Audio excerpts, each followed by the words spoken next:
What's going on, everybody? Before we get into today's video, I want to ask if you could drop a like and subscribe to the channel. It really helps us continue to push out quality content for you guys each and every single day. But without further ado, let's just hop right into today's video. What's going on, everybody? Welcome back to the Fantasy Few, and today we are talking our crazy stats from Week 5. We have 3 of them for you guys, and I'll just let Paul get started on this. But before I let him get started on this, I just want to say, like, comment, subscribe, comment down below what you think the craziest stat of this week was. But I think the craziest stat's going to be what Paul's going to talk about here with the Green Bay and Cincinnati Bengals game. Yeah, so if you watch that game, which I believe that was the televised game on Fox, so most people, at least in our area, probably would have got it. If you watched the end of that game, it was absolutely wild. The last time that there was 5 consecutive missed field goal attempts within the final 2.5 minutes and overtime was before the NFL and the AFL even merged in 1970. Up until, obviously, like I just said, Green Bay and Cincinnati both humbly tried to give each other the win on Sunday. I think it was like 57 yards off the right upright for Evan McPherson. Then he kicked another one that hit the win flag on the left upright in overtime, where he thought he won it. Didn't happen. And then Mason Crosby just missed 3 of them. But then he came back, got his fourth attempt in overtime. Absolutely wild to me. It's funny to watch a guy kick a game-winning field goal like Mason Crosby did, and then walk off the field just looking so distraught, because I mean he knew he didn't deserve to win that game. To be fair, no, I mean neither team. I thought it was going to be a tie. I mean, I feel like Cincinnati ties a game every single year, and I thought that was the one that they tie. Yeah, they for sure. Aaron Rodgers was like, "Yeah, I had faith in Mason Crosby the whole time." It's like, wait a second, are you sure? He just missed 2, and then he's going for the game winner again. And he's like, "Nah, I knew he's gonna make it." It's like, yeah, maybe. Sure thing, Aaron. Sure. Realistically, the ball should have been in your hands, and you should have just been trying to get a touchdown at that point. That's how you guys should have won the game. Agreed. From a fantasy perspective, that's exactly how I felt. I'm like, give the ball to Aaron Jones. Give it to Devontae. Quit settling for a field goal. Nah, You just Aaron Jones will fumble the ball. Guys. I was actually talking to my dad about that because my dad is a Bengals fan, and I was like, why don't they just give the ball to Aaron Jones? He ain't going to fumble it. And then he's like, well, that's what we said about Dalvin Cook. And I was like, well, yeah, you're right. And that's how Cincinnati beat Minnesota earlier in the year. Dalvin Cook fumbled the ball trying to end the game. So, staying on the running back train here, I've got another little crazy fact about what Derrick Henry's managed to do over a 3-season, 40-game span. He broke Jim Brown's record for most yards rushed during a 40-game span. Jim Brown had the previous 2 records of 4,759 yards and 4,753 yards, and Derrick Henry had 4,792 yards. And this is a record that was about 46 years old now, and he finally broke it. I mean, pretty wild. Derrick Henry's just been unstoppable these last 3 years, and it's just crazy to watch him continue to do it on a weekly basis. You think he'd slow down eventually, but I mean, when you're in the AFC South, it's kind of hard to slow down. I mean, the man, if you're talking about slow, the man looks kind of slow. You ever watch him when he's handing the ball? He kind of looks like he's running in slow motion. But when he picks up speed, dude, like, he's just a wrecking ball.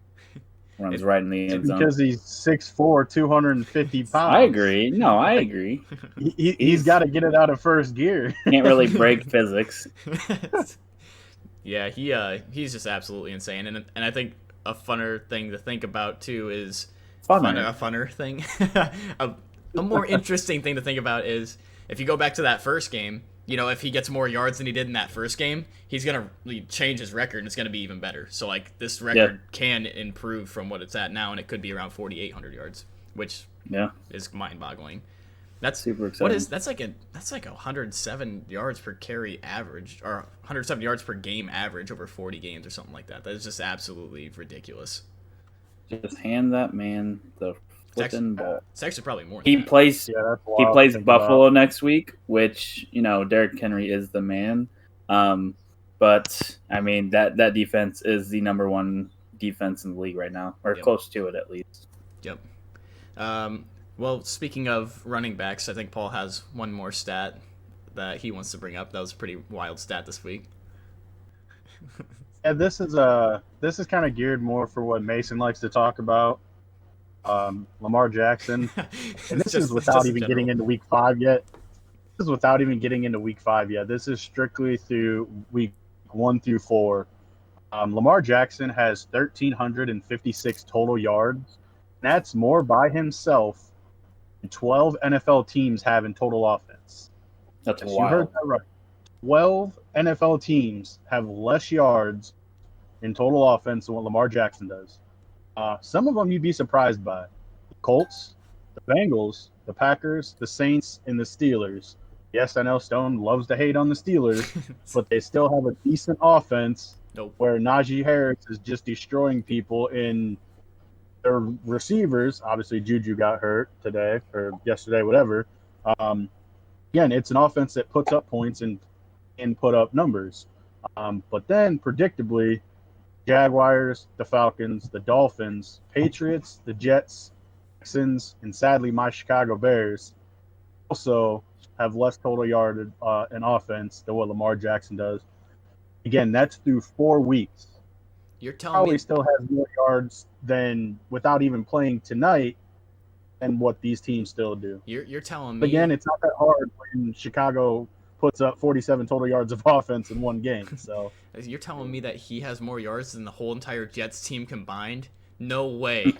There's no shot. Hey, that's why my man's is primed for an MVP run. Let's go. Did you say Atlanta's on that list as well? Yep. That's actually that putting actually up is kind of yards. surprising because they do get a lot of yards per game. It seems like. I mean, Cordell Patterson's averaging like 100 a game at this point, so that one actually kind of surprised me a little bit right there.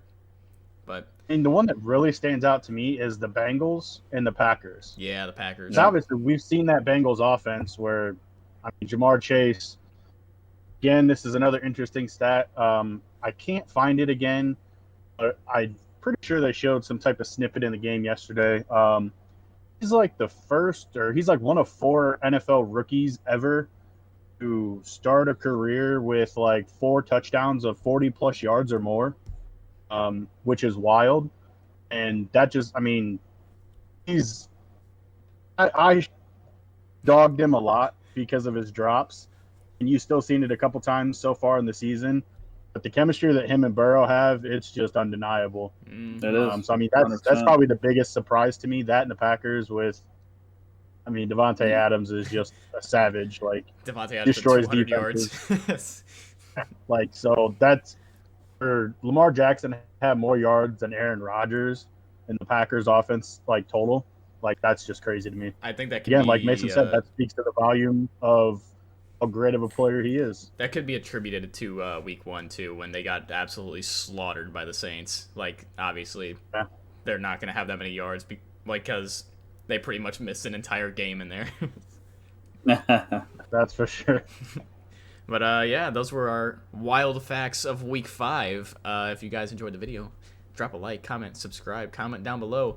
Any extra wild stats that we did not include that you may have heard, we'd love to hear them, because honestly, I don't know very many wild stats outside of the ones that we talked about this week. So I just know that Cincinnati and Green Bay, this is a little bit of fantasy advice for you guys. If you have Evan McPherson or Mason Crosby on your fantasy teams, go ahead and let them go.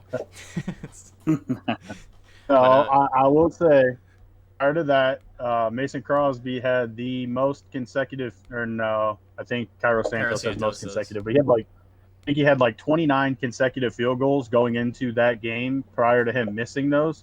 So honestly, I think Jonathan Vilma is the issue here. Because there was 3 different times before field goal attempts, he was like, "You gonna say it? Or you gonna say it?" Talking to the other guy about that jinx of, "Oh, he hasn't missed yet, 27 in a row." They were talking about Evan McPherson just as well. He was like, "Oh yeah," he's like, "He hasn't missed all year. He's been good on every kick so far." I think he was like 7 for 7 or something. So I'm gonna put a lot of that on Jonathan Vilma and his jinx of the kickers. So it came back to bite him with the 5 missed field goals. Mason Crosby does this on a yearly basis. He has one really bad game, and everyone's like, "Why does he still have a job?" And then he's just perfect for the rest of the year. So yeah, don't be afraid of Mason Crosby. Yeah, he's gonna be fine. Yep. But thanks for listening, guys. Again, drop a subscription if you guys enjoy the content. We keep pushing stuff out like this every single day. We try to as much as we can.